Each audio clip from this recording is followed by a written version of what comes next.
আসসালামু আলাইকুম। চলুন দেখে নেওয়া যাক কী থাকছে নিউজে। শেখ রেহানার সাথে ছবি তুলে বহিষ্কৃত হলেন যুক্তরাজ্যের বিএনপির সহসভাপতি। বঙ্গবন্ধু কন্যা শেখ রেহানার সঙ্গে ছবি তোলা এবং তার নাতনি লেবার পার্টির এমপি টিউলিপের নির্বাচনী প্রচারণায় অংশ নেওয়ার অভিযোগে শেখ শামসুদ্দিন আহমেদ শামীমকে বাংলাদেশ জাতীয়তাবাদী দল বিএনপি যুক্তরাজ্য শাখার সহসভাপতির পদসহ দলের সকল পর্যায়ের পদ থেকে অব্যাহতি দেওয়া হয়েছে।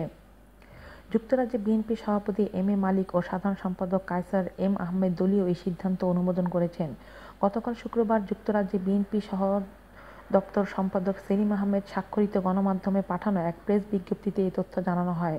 ঘটনার বিবরণে জানা যায়, আগামী 8 জুনের নির্বাচনে ব্রিটেনের লেবার দলীয় এমপি প্রার্থী বঙ্গবন্ধুর নাতনি শেখ রেহানা কন্যা টিউলিপ সিদ্দিকের নির্বাচনী প্রচারণায় লেবার পার্টির সদস্য হিসেবে যোগ দিয়েছিলেন শেখ শামীম।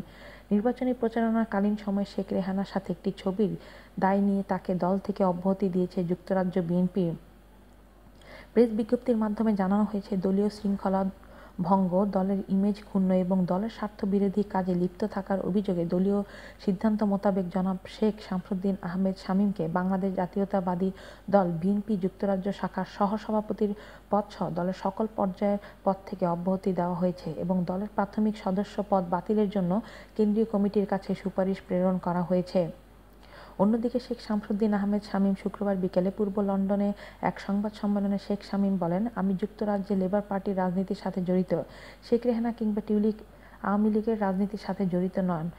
কোনো পদ পদবিও নেই, কিন্তু সামাজিক যোগাযোগ মাধ্যমে বিভিন্ন অনলাইন পত্রিকায় শেখ রেহানার সাথে আমার ছবি প্রচার করে আমাকে বহিষ্কারের সংবাদ প্রচার করা হচ্ছে, যা কোনোভাবেই দলীয় শৃঙ্খলা ভঙ্গের কোনো নিয়মে পড়ে না।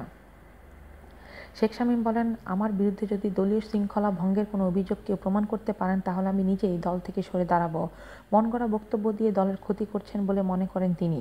এই বিষয়ে জানতে চাইলে যুক্তরাজ্য বিএনপির সভাপতি এম এ মালিক বলেন, শেখ রেহানার সাথে ছবি প্রচারের জন্য শামীমকে দল থেকে বহিষ্কার করা হয়নি। দলীয় শৃঙ্খলা ভঙ্গের অভিযোগে তাকে দায়িত্ব থেকে অব্যাহতি দেওয়া হয়েছে।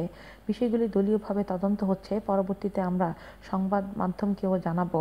আজ এ পর্যন্তই। আল্লাহ হাফেজ।